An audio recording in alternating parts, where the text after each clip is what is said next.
गरीब ससुराल में सहेली ने बनाया महंगे टमाटर के पकौड़े। Good morning Anjali.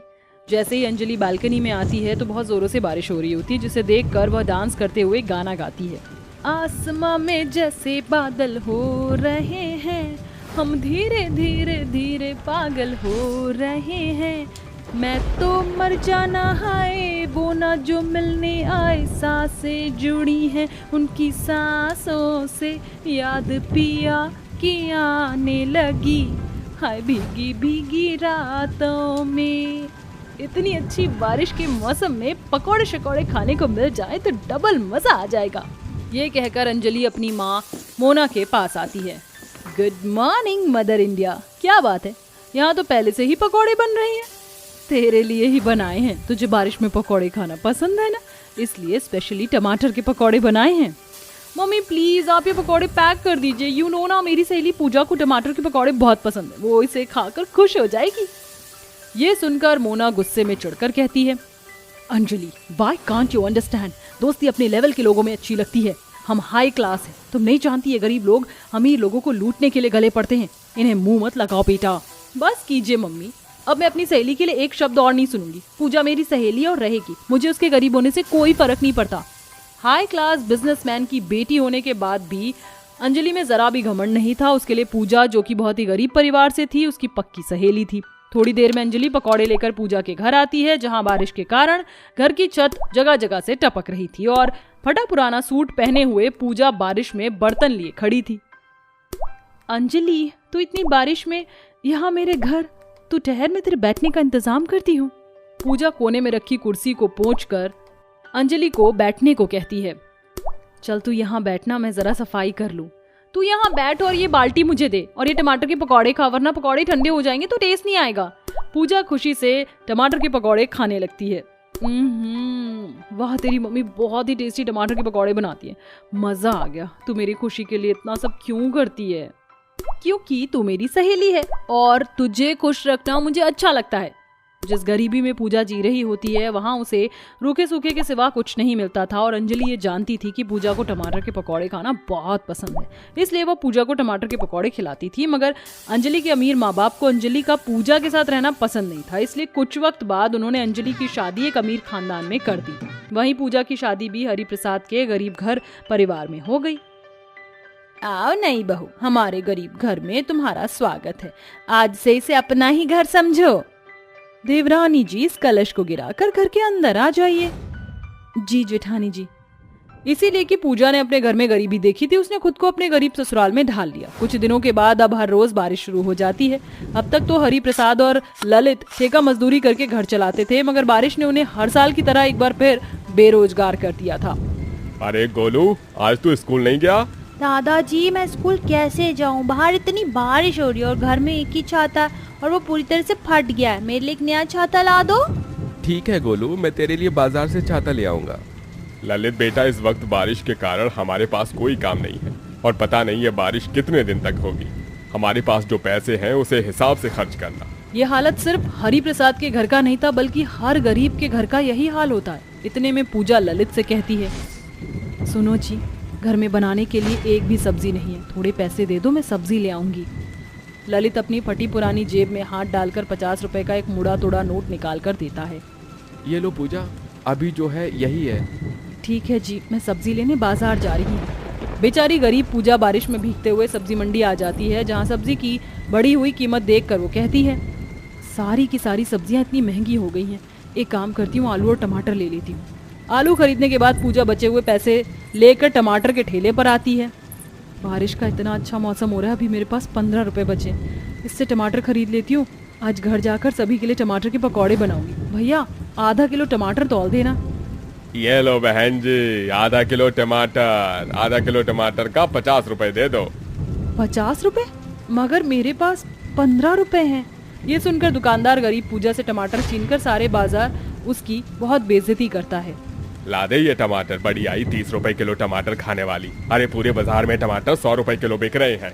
100 रुपए किलो, इतने महंगे टमाटर खरीदने की तुम गरीबों की औकात नहीं। पता नहीं चले आते हैं कहाँ कहाँ से मुंह उठाकर। चल भाग यहाँ से। इतने के बाद दुकानदार बेचारी गरीब बहू को धक्का मार देता है, जिससे वो बाजार में भरे कीचड़ में गिर जाती है, जिससे लोगों की भीड़ इकट्ठा हो जाती है और पूजा आंखों में आंसू लिए घर लौट आती है। छोटी बहू, ये तेरे कपड़े कैसे गंदे हो गए? क्या हुआ है? तू रो क्यों रही है? पूजा अपने ससुराल वालों को सारी बात बताती है, जिसके बाद सभी मुझे मन से नमक रोटी खाते हैं और ऐसे ही रूखा सूखा खाकर पूजा उसके गरीब ससुराल वाले मन मार कर मुश्किलों में गुजारा करते हैं। तभी एक दिन अंजलि पूजा से मिलने उसके ससुराल आती है। कोई है? कौन है बेटी? किससे मिलना है? जी नमस्ते माँ जी, मेरा नाम अंजलि है, मैं पूजा की सहेली हूँ, उससे मिलने आई हूँ। इतने में पूजा फटी चिटी साड़ी पहने अंजलि के सामने आ जाती है। अंजलि, तू अचानक से मेरे ससुराल, यहाँ बैठना। पूजा झिझकती हुई उसे खटिए पर बिठाकर उसे लाल चाय बनाकर लाकर देती है। ये ले अंजलि, चाय पी। माफ करना, वो घर में दूध खत्म हो गया था और बाहर बारिश हो रही है इसलिए लाल चाय बना दिया, वरना तुझे चाय पकौड़े बनाकर खिलाती। पूजा शब्दों के जरिए अपनी बुरी हालत और गरीबी को छिपाने की बहुत कोशिश करती है, मगर उसके दिल का दर्द आंसू बनकर आंखों से डबडबा आता है। तू चाय पी, मेरे आंखों में शायद कुछ चला गया है, मैं आती हूँ। पूजा के आने तक अंजलि वहां से उठकर चली जाती। अच्छा माँ जी, मैं चलती हूँ, जरा जल्दी में हूँ, पूजा को कहना मैं फिर आऊंगी। माँ जी, मेरी सहेली कहाँ गई? बहू, वो तो गई, जरा जल्दी में थी। जैसे तैसे रूखा सूखा खाकर सभी दिन काटते हैं और एक बार फिर अंजलि पूजा के ससुराल आती। इस बार उसके हाथों में ढेर सारे लाल लाल टमाटर, बेसन और पकौड़े बनाने का सामान भी था। अंजलि, तू यहाँ फिर से? क्यों, मैं यहाँ नहीं आ सकती क्या? तेरा ससुराल मेरा घर नहीं? चल अब जल्दी से मुझे रसोई दिखा। आंटी, क्या आप हमारे लिए टमाटर के पकौड़े बनाने वाली हैं? हाँ गोलू बेटा, वो भी सभी के लिए। इसके बाद अमीर अंजलि चूल्हे पर टमाटर के पकौड़े बनाकर पूजा और उसके गरीब ससुराल वालों को परोसती है। ये रहे गर्मा गर्म टमाटर के पकौड़े। माँ जी, बाबूजी, जीजा जी, चलिए खाकर बताइए कैसे बने पकौड़े। सभी जल्दी जल्दी टमाटर के पकौड़े खाना शुरू करते हैं। सभी को पकौड़े बहुत पसंद आते हैं। बेटी, तुमने बहुत ही स्वादिष्ट टमाटर के पकौड़े बनाए हैं, मगर इस वक्त टमाटर इतने महंगे हो रहे हैं, तुम्हें हमारे लिए इतने पैसे खर्च करने की क्या जरूरत थी? दादाजी, आप पकौड़े खाओ ना। आंटी, आपने बहुत टेस्टी टमाटर के पकौड़े बनाए हैं। आपको पता है, जब से टमाटर महंगे हो गए थे हमारे घर पर टमाटर आना बंद हो गया था। और दादाजी, चाचा के पास ज्यादा पैसे भी नहीं थे, इसलिए गोलू को नमक रोटी, प्याज रोटी, बस यही खाने को मिलता था। महंगे टमाटर के पकौड़े तो आज मिले हैं। 5 साल का ना समझ गोलू अपने और अपने परिवार पर गुजरी हुई अंजलि को बता देता है। गोलू, चुप हो जाओ। पूजा, मैं तो तेरी सहेली थी, मगर शादी होने के बाद तूने तो मुझे एक पल में ही पराया कर दिया। मुझसे अपनी खुशियां तो दूर, अपना दर्द और तकलीफ भी नहीं बांटा। अंजलि, मैं तुझे परेशान नहीं करना चाहती थी, बस इसलिए तुझे कुछ नहीं बताया, मगर आज मेरे गरीब ससुराल वालों ने तेरे कारण इतने महंगे टमाटर के पकौड़े खाए हैं और सभी खुश भी हैं। पूजा, अगर तू सच में मुझे अपनी सहेली मानती तो प्लीज ये पैसे ले ले और जीजा जी के साथ अपना स्टार्टअप शुरू कर। मैं तुझे ऐसे नहीं देख सकती।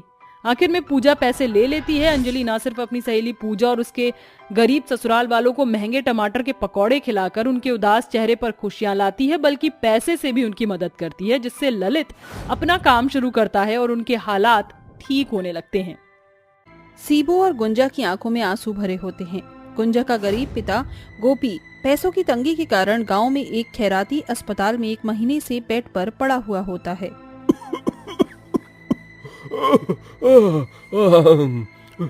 अरे गुंजा की माँ, लगता है मेरे जाने का वक्त आ गया है। शायद अब तुम्हें अकेले ही हमारी बेटियां गुंजा का कन्यादान करना होगा। नहीं नहीं बापू, ऐसा नहीं बोलो। आपके सिवा हमरा और अम्मा का है ही कौन? इतने में एक डॉक्टर वहां आकर कहता है, देखो, तुम्हारे पिता के पास बस कुछ ही महीने हैं। अगर इनकी किडनी ट्रांसप्लांट नहीं हुई तो ये नहीं बचेंगे। ऑपरेशन में 2 लाख रुपए का खर्चा लगेगा। मगर डॉक्टर साहब, हम गरीब 2 लाख की रकम कहाँ से लाएंगे? अम्मा, तुम संभालो खुद को, रो नहीं। कोनो भी हमरी मदद नहीं करी, अब हमके खुद ही अपन मदद करे के पड़ी है। हाँ अम्मा, हम शहर जाइब और पैसा कमा कर लाइब। अपने पिता की जान बचाने के लिए गुंजा कमाने के लिए जैसे तैसे दिल्ली शहर जाती है। अरे दादा, ये दिल्ली शहरिया तो बहुत बड़का है, मगर ये शहर जितना बड़ा है उतना ही यहाँ की छोरियों का कपड़ा छोटा है। हमको तो बस अपने पिताजी के ऑपरेशन के लिए पैसा कमा कर अपने गांव लौट जाना है, फिर तो इस शहर को जयराम जी की। सफर की भूखी प्यासी गुंजा काम के लिए शहर में इधर से उधर भटकने लगती है और एक रेस्टोरेंट में चली आती है। जयराम जी की भैया जी, हमको कोनो काम मिलेगा का? हाँ, एक वेटर की जगह खाली है, कर लोगी काम? हाँ भाई जी, कर लूंगी। तो फिर अभी से काम पर लग जाओ। थोड़ी ही देर में एक महंगी सी गाड़ी रेस्टोरेंट के बाहर आकर रुकती है, जिसमें से शहर की कुछ अमीर घमंडी लड़कियां हाई हील्स और छोटे कपड़े पहने हुए वहां आती हैं। कम ऑन गाइस, चलो, table number 20 book for us, sit, waiter. Gunja भागती हुई पल्लवी के पास आती है। पल्लवी और उसकी दोनों सहेलियां मोना और कियारा गांव से आई गुंजा को घूरते हुए कहती हैं, इट्स रिडिकुलस, इन शहर के रेस्टोरेंट वालों को क्या हो गया है? किसी भी गांव के गवारों को वेश्या के लिए रख लेते हैं। अबे ओ लड़की, चल जा, 3 cappuccino and 1 bottle of milk shake फटाफट से लेकर आ। गुंजा जल्दी से उनका दिया ऑर्डर ले आती है। ये लीजिए मेम साहिब, आपका ऑर्डर। ऑर्डर देने के बाद जैसे ही गुंजा जाने लगती है, तभी पल्लवी पैर अड़ाकर उसे रोकती है। अबे ओ बहन जी, जा कर रही है, जब तक हम जाने को ना कहें यहीं पर खड़ी रहे। जी मैडम जी। इसके बाद तीनों उसे गवार गवार कहकर चिढ़ाने लगती हैं। पल्लवी, जरा इस बहन जी के कपड़े तो देखो, आज की मॉडर्न जमाने में सलवार कमीज, वो भी फटा चिटा। यू नो व्हाट गाइस, ये गरीब लोग होते ही ऐसे हैं, ना तो इनके पास अच्छा खाना को होता है और ना ही अच्छा पहनने को, तभी तो अपना गांव छोड़कर मुंह उठाकर शहर चले आते हैं। तुम लोग देखते नहीं हो, पूरी दिल्ली में ज्यादातर तो ये गांव के लोग ही भरे हुए हैं। बस बस, बहुत बोल चुकी तुम तीनों। अरे हम गांव वाले अगर यहाँ न रहें तो ससुरा तुम शहर वालों का गुजारा भी ना हो। अकड़ बग्गी कहेंगी। ये सुनकर गुस्से में पल्लवी गुंजा को खींचकर थप्पड़ मार देती है और उसके चेहरे पर जूस फेंक देती है। यू ब्लडी बहन जी, हमसे जुबान लड़ाती है तो कौड़ी की औकात नहीं तेरी। चलो गाइस। तीनों घमंडी सहेलियां गुंजा की सरेआम बहुत बेइज्जती करती हैं। वहीं गुंजा को काम से भी हाथ धोना पड़ता है और वो 2 दिनों तक भूखे प्यासे यहाँ से वहाँ भटकते हुए सड़क के बीचों बीच बेहोश होकर गिर जाती है। तभी वहाँ से गुजरता हुआ गौतम नाम का एक बड़ा बिजनेसमैन उसे देखकर गाड़ी रोकता है। अरे ये लड़की तो बेहोश है, मैं इसे घर ले जाता हूँ। गौतम गुंजा को उठाकर घर लाता है। गौतम, ये बच्ची कौन है? आई डोंट नो मधु, मगर ये सड़क पर बेहोश पड़ी थी, इसलिए मैं यहाँ इसे ले आया। थोड़ी देर बाद गुंजा को होश आता है और मधु उसे जूस और खाने को देती है। इतने में महंगा सा पर्स लटकाए पल्लवी वहाँ आती है। असल में मधु और गौतम कोई और नहीं बल्कि पल्लवी के माता पिता थे, मगर उन दोनों का स्वभाव पल्लवी से एकदम अलग था। यू ब्लडी बहन जी, तो मेरे घर तक पहुँच गई। Just get up and get out of here. Pallavi, behave yourself. ये क्या तरीका है किसी से बात करने का? डैडी, आप इस गांव की गवाह के लिए मुझे डांट रही हैं। मैं अपने कमरे में जा रही हूँ। पल्लवी तमतमाकर गुस्से में वहाँ से चली जाती है। तभी गुंजा गौतम और मधु को अपने शहर आने के पीछे का कारण बताती है, जिसके बाद वो अपने घर में उसे काम पर रख लेते हैं। मगर पल्लवी उसे हमेशा नीचा दिखाने की कोशिश में लगी रहती है। एक दिन पल्लवी किसी पार्टी में जाने के लिए तैयार हो रही होती है। हे यू ब्लडी बहन, कम हियर। जी मेम साहब। चल जल्दी से जमीन पर बैठकर ये सैंडल मुझे पहना। गुंजा आंखों में आंसू लिए हुए जमीन पर बैठकर पल्लवी को सैंडल पहना देती है। तभी पल्लवी झटकते हुए पर्स टांग कर गुंजा को मारकर जाते हुए कहती है, मेरे घर में तेरी क्या औकात है, ये कभी भूल से भी मत भूलना, कव्वार कहेंगी।